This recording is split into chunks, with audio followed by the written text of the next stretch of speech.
What's up, you guys? So this is gonna be another. I guess I wouldn't call it a care video since I've already covered the care on these, and the care on them is very simple, anyways. But this is just showing off, I guess, newer morph in the hobby. So this is Porcellionides pruinosus, otherwise known as the powder blue. But this is the Oreo crumble morph. If I can freaking find any. There's one right there. So the unique thing about Oreo crumble is, as you might be able to guess, they're in here. They're just hiding from me. So they are a black and white morph of the standard powder blue.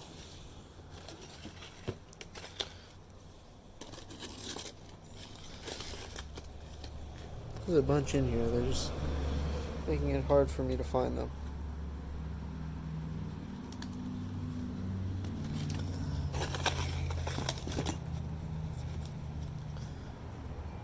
This is a relatively newer morph, and I guess I'll go ahead and tell you the story behind them. There they are.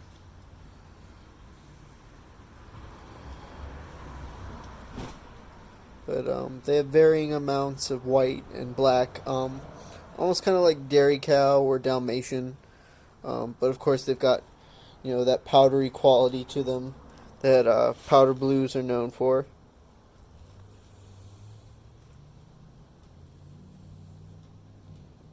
This thing would focus. See?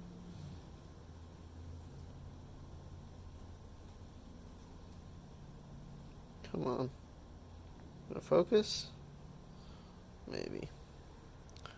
But yeah, there's a couple of them.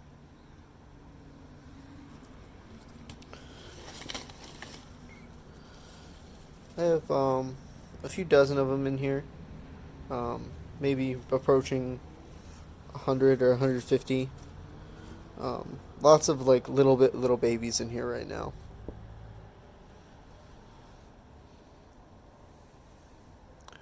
So I'm testing out a new camera mount thing. It's a little wobbly. Gonna have to adjust. But yeah, this is them. This is a proven morph. They're black and white.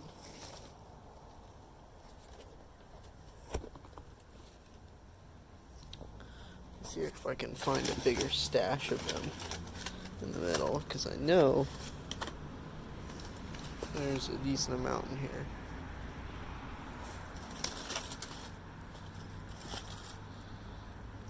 Yes.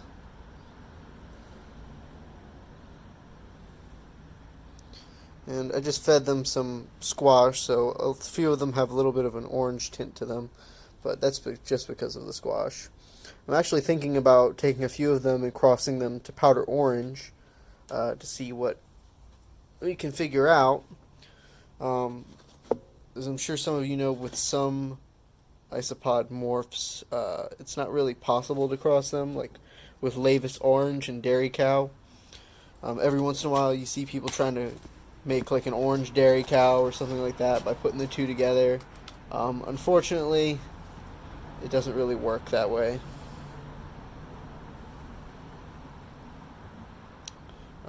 Either they're different subspecies or species, or the morph also caused a mutation of their genitalia, so they're not able to mate anymore.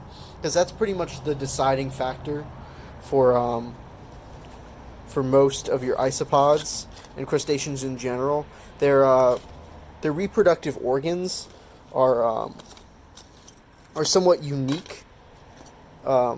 Usually to each species. Each species is going to have a slightly different set of Uropods and, all that. Sorry, not Uropods, but, reproductive mating organs. There's one. That one's about to molt, or it is molting. It's half molted.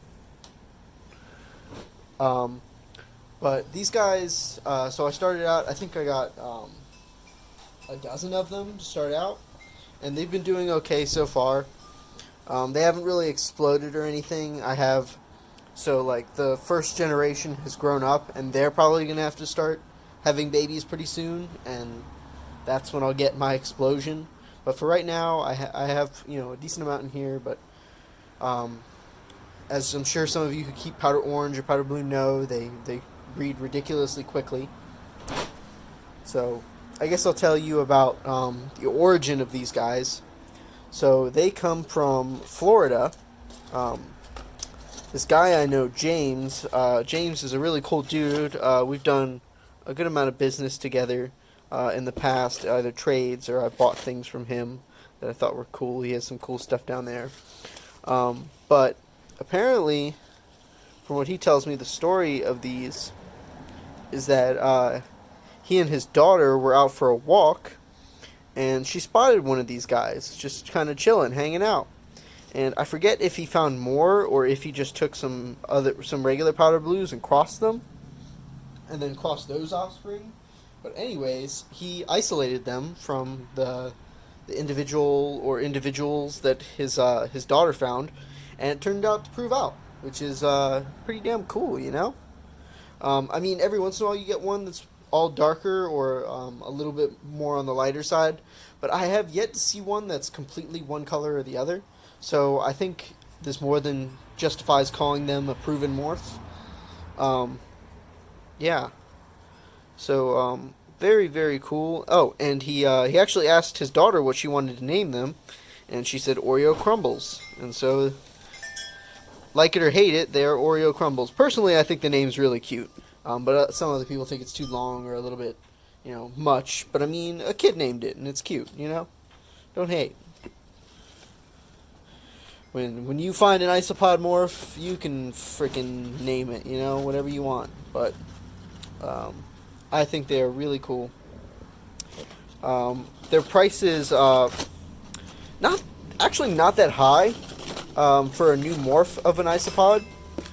James sold me my original set of a dozen for $100. I'm probably going to be selling them. I'm probably going to let a set or two go at the San Jose Reptile Show, just one or two sets, and I'll probably be selling them for like $80 because I know James has sold not like a huge amount of them, but enough to where I think like I don't need to be charging $100 for them. Their prices dipped because they're not quite as rare because they're powder orange and they breed like rabbits. So if anybody's like, oh, $80 is way too expensive, just be patient. The price will come down. I'll definitely and I know probably James will be bringing the price down on the ones that he sells pretty soon too, just because that's how it is, supply and demand. I guess the market will ultimately decide if they're worth $80 or not. I personally think they're really cool, and like I said, I paid $100 for them.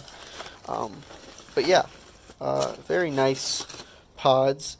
I care for them exactly the same as my P. pruinosus. Actually, not exactly the same. So all of my other pruinosus isopods I actually culture in with other things. So they're like a cleanup crew for like hisser roaches or some other kind of live-bearing roach or one of my lizards or something, and I culture them in their tanks and their cleanup crews, and I also pull from there when I need to sell them. So yeah, these are the only ones that I've cultured separately just because, I'm trying to, get a decent amount of them. You know how it is. When I have a bunch, maybe I'll start putting them into bioactive enclosures just to, show people what they're kind of all about. But until then, we'll see. Yeah, very cool morph. I would 10 out of 10 recommend them. And their contrast isn't coming out great on color. I think it might be the lighting that I have. And also the fact that my camera doesn't want to zoom that well. But they are really cool looking in real life. A very cool black and white color. Except for this one who's like brown. I'm going to take him out. You gotta go, buddy. Or actually, I think this one right here, I think that might be a Phalosia. Felicia Ty or something? Yeah. So that's a female. I'm gonna have to find her again and put her in her bin. I'm too lazy to go grab it right now. One female is not gonna wreck anything in there. Um, sometimes sometimes isopods hop from bin to bin. It's just a thing that happens. I don't know what it is about it. They just do. But yeah, definitely want to be careful with that. Like I've had some isopods hop over and destroy other colonies just because they're a more aggressive species or something to that effect. And you definitely don't want that happening. It's no fun.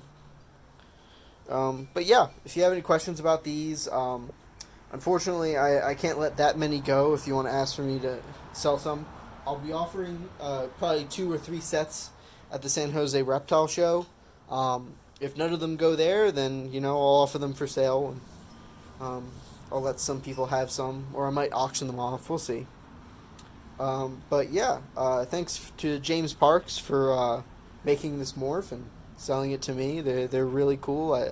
I like any pruinosus. Their variety to them is good, especially because I'm in the bioactive reptile keeping game. People like variety, and having another morph in the arsenal of my favorite bioactive isopod. P. pruinosus are my favorite. I recommend them all the time for bioactive. Um, it's really cool. So yeah, like, comment, share, subscribe. Good night, guys.